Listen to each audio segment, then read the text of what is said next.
I'm sorry, he's family. That's all my boss said when I stared at the internal memo, still blinking, trying to process what I was reading. 12 years. 12 years of making him look smarter in every meeting, of smoothing over botched vendor negotiations, of whispering the right number in his ear 5 seconds before the client asked for final pricing. And now, Darren Hale, strategic savant of beer pong and weekend vape clouds, was my new manager. The email announcing his promotion didn't even have a signature, just a sentence. Effective immediately, Darren Hale will assume the role of the Director of Strategic Accounts. No meeting, no explanation, no conversation, not even a goddamn thank you for holding the department together during Q3 when two of our top reps rage quit mid-quarter and I personally took over their accounts just to keep things stable. My name wasn't mentioned. Not once. Not in the thanks for your continued support boilerplate, not in the CC line, not even in the typo-littered Slack follow-up Darren sent out where he wrote, "Excited to be part of the team." It was 3:47 p.m. when I closed the email, and in that moment, a kind of clarity settled in. Not rage, not grief, just a cold, quiet realization that the game I'd been playing for over a decade, it had never actually been mine. If you've made it this far, it means you're already feeling the sting of something familiar, and if that's the case, do me one small favor. Hit that subscribe button and give this video a like. 97% of folks who watch these stories never subscribe, and it means the world to our small team when you do. Now, back to it. I didn't make a scene, didn't bang a desk, didn't send a group Slack in all caps like Darren did when he learned how to attach PDFs.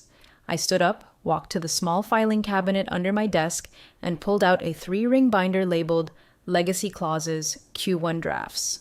It was dusty. The label was faded, hand-scrawled back when we were still printing HR templates and redlining with pens, not toggling comments in Google Docs. The binder was mine, my handwriting, my appendix additions, my quiet push for language that protected the company from conflicts of interest, until, ironically, those same lines could protect someone like me. And nestled inside, in black and white, was a clause we never fully reviewed after the board restructured 6 years ago. I remember the wording because I fought to keep it short and clear against legal's insistence on over-lawyering the hell out of it.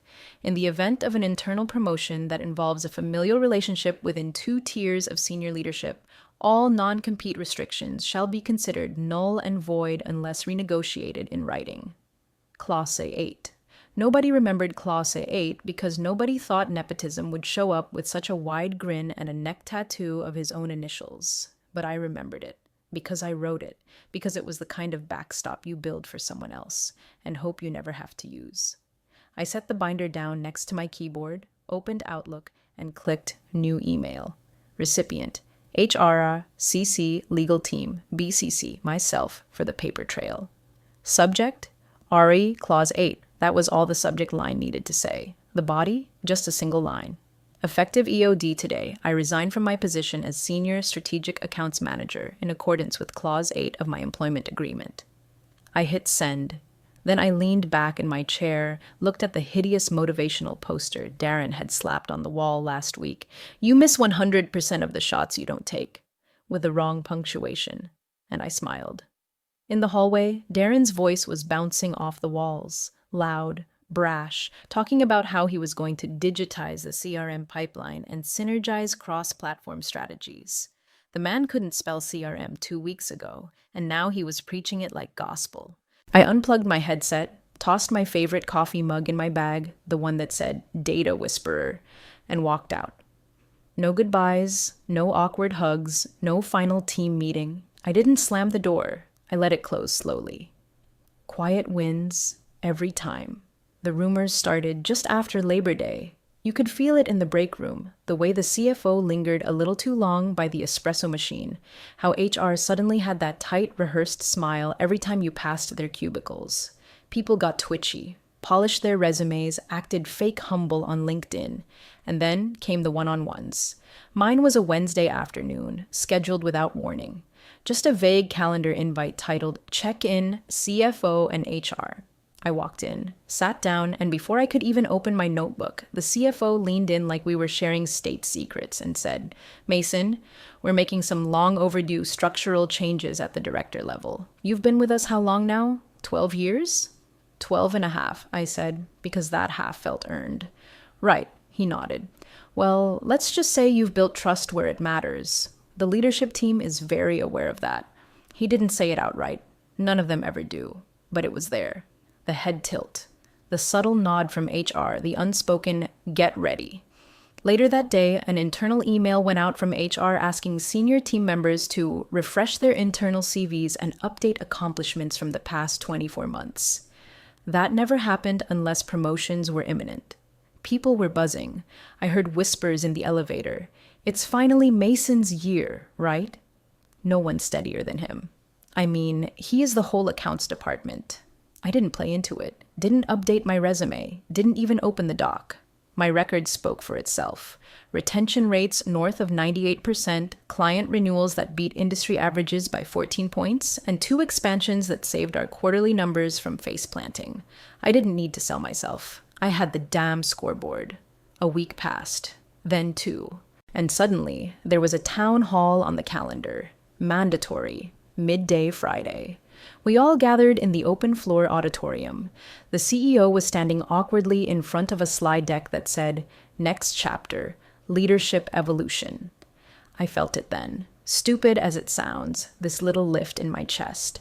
Like maybe the invisible work was finally going to count.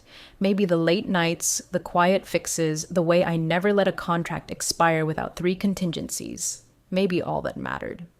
"And now," the CEO smiled, "I'd like to welcome our new Director of Strategic Accounts, Darren Hale." There was a beat of silence. You could hear someone's soda can hiss open in the back row, then a spattering of confused applause. Darren, wearing a jacket 2 sizes too tight and that smug, "I just won the lottery" expression, strutted to the stage like a frat bro walking into a Vegas pool party. He pumped a fist. Literally pumped a fist. "Let's crush Q4, team." I didn't clap. I didn't blink. I just stared straight ahead as the weight in my chest sank like a stone in water. Darren, my boss's nephew. Darren, who once asked me what gross margin meant in front of a 20-monitor client. Darren, who thought RFP stood for really fast proposal. Darren, whose biggest strategic idea was rebranding our department as Hailstorm. And now I was supposed to report to him? I didn't storm out. Didn't mutter under my breath. But when I got back to my office, I didn't sit at my desk either. I walked straight to the filing cabinet, second drawer down, and pulled it open. The folder was still there, beige, thick, the label written in black Sharpie, faded from years of sliding in and out of that drawer. Legacy clauses, Q1 drafts. I dusted it off, brought it to my desk, and flipped to the final appendix. Supplemental conditions, conflict of interest. I skimmed the pages until I saw it. Short, precise. Clause 8. The one I wrote, the one they'd never revised. The one no one had thought about since our last contract overhaul, back when we were all too distracted by the merger with Tracient Partners to pay attention to language that would probably never apply. But now it did. It applied exactly. I closed the binder, set it gently beside my keyboard, and looked out the window as Darren's laugh echoed down the hallway. Oblivious, obnoxious, and 100% unprepared. The walk back to my desk felt like the longest 10 yards of my life, and the shortest. Everything blurred into soft shapes and muted voices like I was already halfway detached from the place. The company-branded mugs, the dying succulent on my windowsill, Darren's lopsided welcome balloon drooping next to the espresso machine. All of it felt like a parody now. I sat down, slid the binder to the far corner of the desk like I was shelving a book I didn't need to read again, and opened Outlook. No fanfare, no dramatic letterhead, just a new message to hrcompany.com, cc legalteamcompany.com, ceocompany.com index ranking, clause 8. I stared at the blinking cursor in the message body, let it hover in the silence for a moment, then typed, "Effective EOD today, I resign from my position as Senior Strategic Accounts Manager in accordance with Clause 8 of my employment agreement." No, with regret. No, sincerely. I didn't even bother attaching my resume or a handover note. If they wanted knowledge transfer, they could ask Darren where I buried 12 years of institutional memory. Good luck. I hit send. Then I sat back, folded my hands over my stomach, and watched the bottom right corner of my screen light up as the email left the server. 2 minutes later, the ping came. A Slack notification from the company's legal channel, normally dormant, reserved for quarterly updates and regulatory boredom, flared to life. Caroline, the junior associate who once asked me to explain deferred revenue for a case study, had posted, Clause 8? Anyone have eyes on this? 3 question marks. The universal corporate signal for oh shit. I leaned back. No need to respond. The clause would speak for itself. Behind me, I could hear Darren in his new corner office, already on a call, his voice pinballing off the glass. We just need to, sync our deliverables, Create some synergy. God help whoever was on the other end of that line. I unplugged my mouse, cleared my browsing history out of courtesy, dropped my keycard in the drawer, took my backup charger, because hell if I was leaving that behind, and zipped up my bag. Before logging off, I opened one final tab, pulled up the placeholder site for Hale Strategic LLC, just a bare-bones splash page with my initials and a contact form. No launch announcement, no press, just readiness. Then I clicked log off. No tears, no scene, no one even noticed I was leaving. I passed a few coworkers in the hallway on my way out. Michelle from procurement smiled awkwardly. Theo from IT nodded, then double-taked. He must have seen the look on my face and known something was up. But nobody stopped me. That was the beauty of being the quiet one. People notice when you arrive, not when you disappear.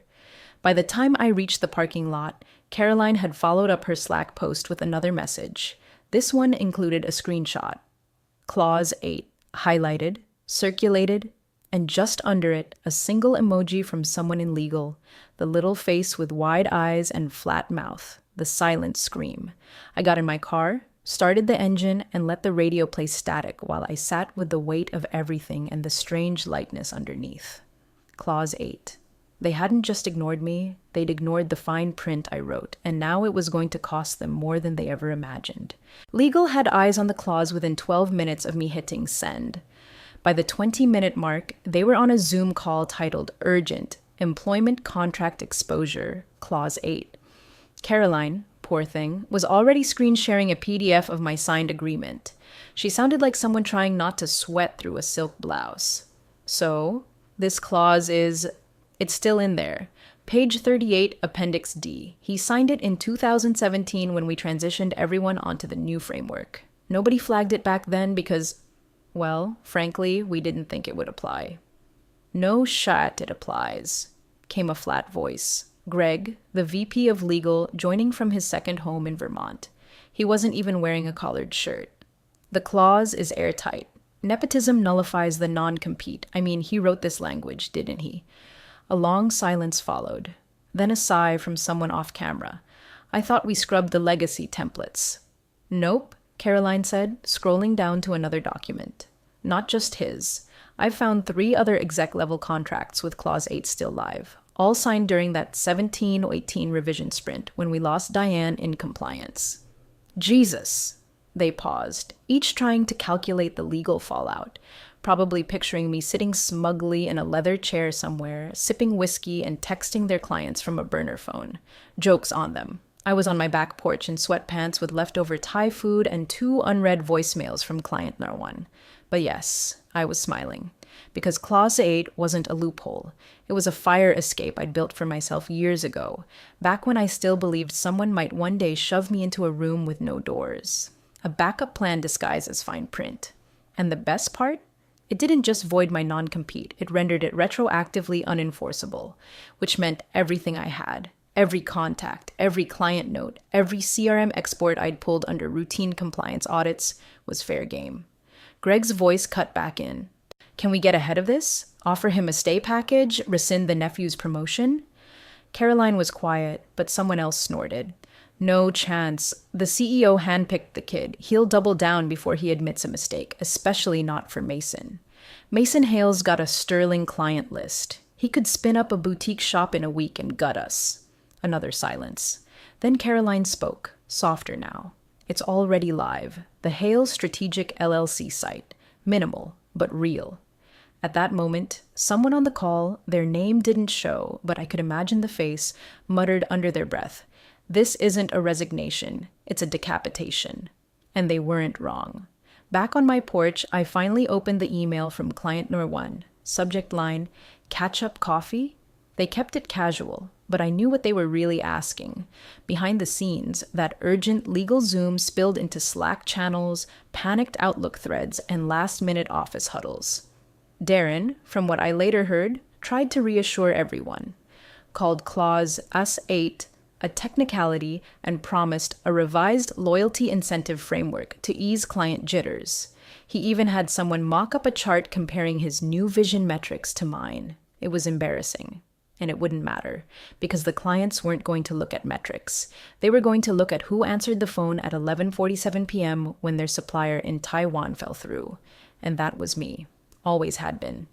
Clause 8 wasn't revenge, it was release. I didn't burn the bridge. I built a better one, brick by contractually binding brick, and they'd handed me the matches anyway. The LinkedIn update went live at 10:03 a.m. on a Tuesday. No announcement, no excited to share fluff. Just a simple change under experience.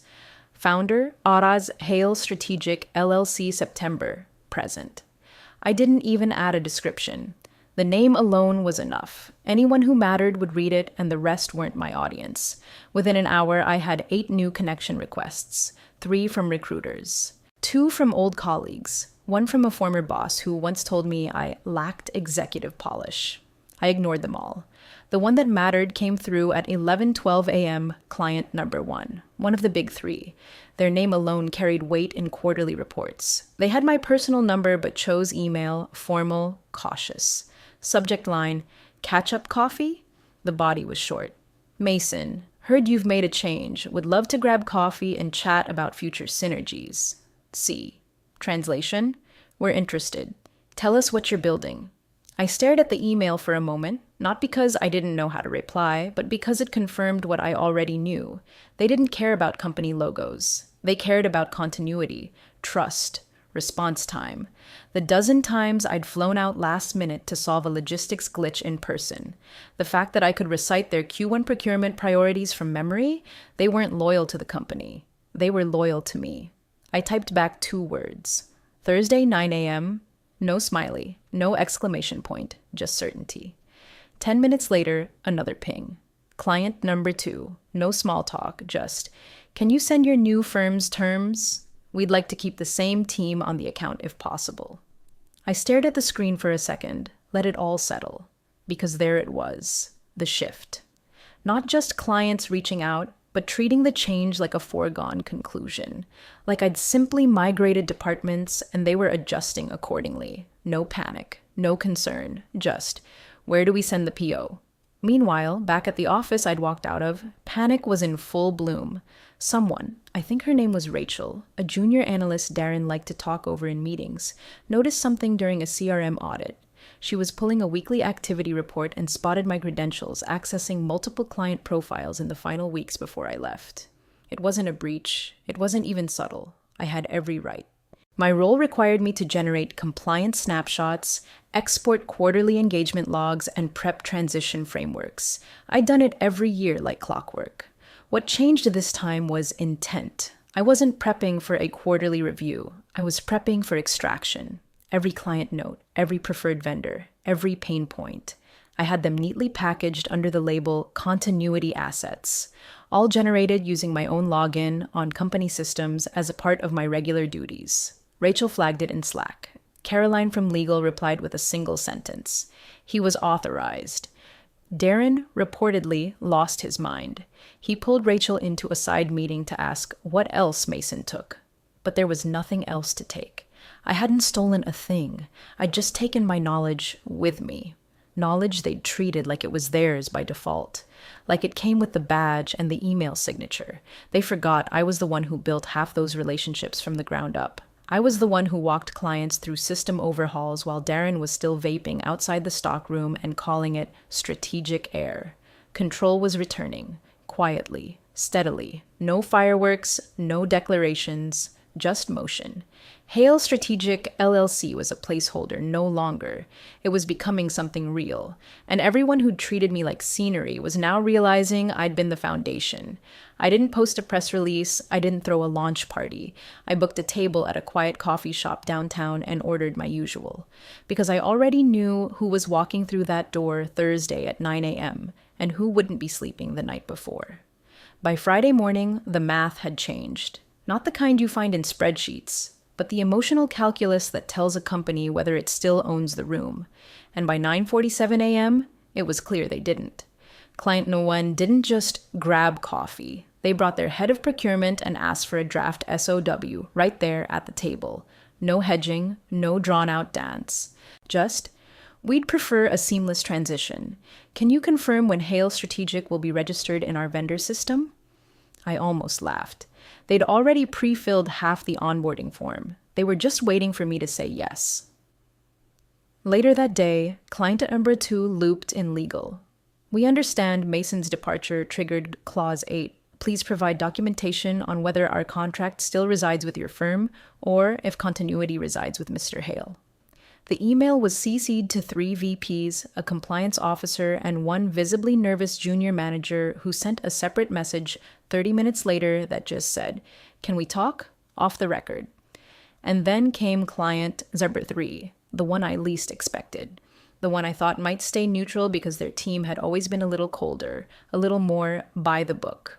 Their response, "Darren, we've reviewed the situation. Our contract includes an exit clause with 30-day notice and a relationship provision allowing transfer of services under mutual consent. As Mason Hale has maintained consistent management of our portfolio since 2016, we intend to explore alternative continuation with his new firm." Boom. 3 clients, $47 million in annual revenue between them, all suddenly reviewing options. And all 3 portfolios had one name in common, mine. Back at the office, Darren was unraveling. His attempts at damage control were so clumsy they bordered on slapstick. He booked back-to-back calls, tried to rally the sales team, and even asked legal if they could maybe revise the clause after the fact. Caroline, to her credit, reportedly didn't even respond to that one. The final straw, though? That came in the form of an email forwarded to me by client number 2. Subject, about the recent transitions from Darren Hale to client number 2. Time, 3:14 p.m. Hey, hope you're doing great. I know there's been some confusion, but wanted to reassure you that I'm fully in the loop on all your legacy workflows. Mason left a few docs, but no worries. We're rebuilding everything from scratch and putting a new vision into play. Big things coming. Attached, a screenshot of a pie chart titled Client Synergy Vortex. No numbers, no source, just rainbow-colored nonsense. Beneath Darren's message, the client had typed, "Mason, we thought you'd appreciate this." That was the moment I knew, really knew, the take was already underway. Not through force, not through lawsuits or loopholes, but through inertia. Quiet relationships that carried weight. People who'd heard me say, "I'll take care of it," and watched me actually do it. Darren couldn't answer basic questions. He couldn't tell them what their Q2 target was. He didn't know which vendor we blacklisted for missed shipments in 2021. He couldn't explain why client number 3's SLA had a 12-hour exception window instead of the standard 8, because I was the one who fought for that exception after they had a catastrophic outage. The story wasn't just about Clause 8 anymore. It was about every forgotten gesture, every quiet late night, every early flight and unsent invoice I caught before it caused a headache. Darren had the title, but I had the receipts. And now I had 3 of the firm's crown jewels knocking at my door. Not because I took them, but because the company let them drift away. All I had to do was open the door. The call came in just after 6 p.m., long after most people had cleared out of their offices. But I was still at my kitchen table, nursing a second coffee and reviewing draft onboarding documents for client number 1. The number that popped up was flagged private, which meant one of 2 things, spam or someone who didn't want to be on record. I let it ring twice, then answered like I already knew. "Hello?" A pause, then that voice, slow, careful, just shy of patronizing. "Mason, it's Richard. The CEO, finally. The man who hadn't said a single word when I walked out the door 2 weeks ago now suddenly found his calendar wide open for me. "I've been meaning to connect," he said. "I understand you've been active." That's one way to put it. I didn't say anything, just let him sit in it. "I was hoping we could have a civil conversation," he added. I leaned back in my chair and smiled without sound. I always was. He gave a small, fake chuckle, the kind meant to sound collegial, but came off more like a man stepping around a live wire. "I'll be direct," he said. "This situation, while admittedly regrettable, has raised some concerns on our side. Legal's flagged a few transitions. You've spoken with client number 1, number 2, and number 3, correct?" "I've had coffee," I said, "and a few conversations." Silence. Then the sound of him exhaling hard, like the wind had knocked itself out of his lungs. "We'd like to extend a formal offer," he finally said, "to bring you back, with full director status. Hell, we'll call it Senior VP of Client Strategy. You'll have direct oversight. Darren will be repositioned laterally. He'll report to you, if that's a sticking point. And we'll structure a significant retention package. We're talking equity, bonuses." He paused, then added like it was a cherry on top. "You'll have final say on client strategy, full co-leadership." It was everything I'd wanted, on paper, everything they'd refused to even hint at for the past 5 years, and now, served up like a peace offering from a man who didn't even bother to learn what Clause 8 was until it detonated under his desk. I didn't answer right away. He must have felt the silence because he pressed again.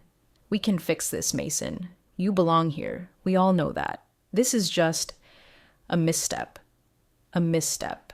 That's what he called gutting 12 years of loyalty for a half-baked nepotism play and pretending not to notice when half the foundation walked out with me. "I appreciate the call," I said finally. "So you'll consider the offer?" "I don't need to," I said. "My LLC is already incorporated. The first contracts are in legal review. I've already hired 2 analysts and we're onboarding next week." He was quiet, then tried again. "Well, look, we can find a window later. Let this settle. If you need time—" "I don't," I said calmly. "And frankly, Richard, Clause 8 made it easy." He cleared his throat. "We'd still like to keep the door open." I paused for a moment, just long enough to be intentional. Then I added, "Don't worry, I left something behind." I hung up before he could ask what. Let him wonder. Let legal dig for it. I knew what they'd find. Maybe not today, maybe not this week, but eventually someone would stumble across the folder titled Legacy Risks, Non-Revocable Contracts. My quiet little gift. Each entry was cross-referenced. Each contract had a dependency matrix, and every loophole I'd once protected for them had now been recast into warnings they'd ignored, templates they'd never updated, provisions that were now mine to act upon. Richard tried to reframe the call later from what I heard, told the board it was just a courtesy conversation. But the tremble in his voice when I said Clause 8 made it easy, that wasn't courtesy, that was concession. The next morning, before the sun even bothered to rise, I woke to 4 unread emails from legal, 2 from Richard's assistant, 1 from HR titled Re-Transition Considerations, and 1 final message forwarded from a board member I'd once shared a cab with during a trade conference in Chicago. The subject line was simple. "Are you sure about this?" I didn't open any of them, not because I didn't care, because I didn't need to. They were bargaining with shadows, trying to claw back control from a door that had already closed. I'd said what I needed to say, and they knew it. The offer had been rich, no doubt. Senior VP, equity, control. But it was too late. You don't slap someone in the face and offer ice after the bruise sets in. You don't light a house on fire and then hand back the keys when the foundation's already cracked. They wanted a deal? I already had one. With myself. Around 10:30 a.m., Richard tried calling again. I let it go to voicemail. 2 hours later, a different number rang. Blocked again. By lunch, their tone had shifted from warm olive branch to desperate diplomacy. "If we can't agree on a full return," one message read, "perhaps we can contract Mason in an advisory capacity, help facilitate client confidence as we restructure." Restructure. That word again. They weren't talking about Darren anymore. They were talking about themselves, scrambling to rebuild the image they had just shredded with a single promotion and a missed clause. I sent a single reply, short and cordial. I appreciate the continued offers, but Hale Strategic is now fully operational. We've completed onboarding with multiple clients and are not seeking partnerships at this time. Polite. Final. Signed with my new email address and title. At 2:12 p.m., Caroline from Legal sent a Slack message to her team that got screenshotted and quietly circulated. FYI, I just found a folder in the Legacy SharePoint archive labeled Legacy Risks Non-Revocable Contracts. All entries drafted by Mason. Reviewing now. Inside were contracts I'd written or revised over the years, deals with clawback clauses, embedded penalties for early termination, and auto-renewal triggers tied to specific personnel changes. No one ever read them closely because they were stable clients, and because Mason Hale had always handled them. What they never understood was that I didn't write contracts the way most people do, just to close deals. I wrote them to create leverage, quiet leverage, the kind you don't need until the moment it becomes everything. One entry had a clause that auto-transferred administrative authority if my name was removed from an account without written notice. Another had a payout trigger if response times exceeded a 72-hour window. Darren had already missed that deadline twice. The internal notes in that folder were dry, clinical, bullet-pointed, dated. But to anyone reading them now, they weren't notes. They were landmines. Each one designed not to hurt the company, but to expose exactly how much it had relied on someone it never officially recognized. By evening, someone on the executive team had updated the access permissions on the SharePoint archive. Too late. The damage wasn't in what I took. It was in what I left behind. Because when you build something right, walking away doesn't mean letting go. It means leaving them with the weight of what they didn't protect. The ballroom was sleek, lit with that kind of expensive neutrality you only get in hotel conference centers where no one dares ask the price per square foot. 100 people seated at round tables covered in linen, name badges swinging as they leaned over branded notebooks and tapped at their phones. The screens behind the stage glowed with the conference logo. Next front, the future of client engagement. And then the slide changed. Hale Strategic, keynote, strategic continuity in the age of disruption. There it was, my name, my company, centered on screen like it had always belonged there. A soft murmur rolled through the room, familiar faces registering the new label next to my name, former colleagues pretending not to be surprised, former competitors pretending they always saw it coming. And seated at the side of the stage, preparing to introduce me, was the head of partnerships from my old firm's largest ex-client, the one Darren had tried to reassure with buzzwords and rainbow pie charts. She stood up, walked to the mic, and said just one sentence. There are people who inherit relationships, and there are people who build them. Today's speaker is the latter. Polite applause. Then silence as I stepped to the podium. I didn't rush it, didn't clear my throat or shuffle papers. I'd done all the preparation weeks ago, not for the speech, for the shift. I scanned the crowd and saw them there. A few execs from my former company, stiff-backed in chairs they couldn't get out of without making a scene. Richard wasn't among them, but his proxy was. Probably here to gauge my tone, see if I planned to torch the bridge completely. I didn't. I didn't have to. The bridge had already rerouted. My presentation was tight. 30 minutes, sharp slides, no fluff. I spoke about resilience in client relationships, how silent professionals are often the ones holding everything together. I showed anonymized case studies, obvious to anyone who knew, but scrubbed enough to pass. And then I closed with a final slide, a single sentence, center-aligned in plain white text over a black background. Everyone focuses on headlines, but sometimes the real story is buried in Clause 8. A beat of silence. Then laughter. Real laughter. Knowing laughter. The kind that cuts just deep enough to sting without drawing blood. I stepped back from the mic. They clapped. Some stood. Not all. Enough. Later, someone from another firm approached me during the reception. "You really wrote Clause 8 into your own contract?" they asked. "I wrote it into everyone's," I said. "They just never noticed." They laughed like it was a joke, but it wasn't. Outside, as I waited for my car, I saw two executives from my old firm huddled on a bench near the valet stand, whispering furiously over a phone screen. I didn't need to guess what they were reading. My talk had started trending on LinkedIn 5 minutes after I left the stage. I didn't wave, didn't smirk. Just got into the back seat, closed the door, and let the city slide past the window. Victory didn't taste like champagne. It tasted like silence, like the calm of someone who doesn't need to shout because the fine print already said everything.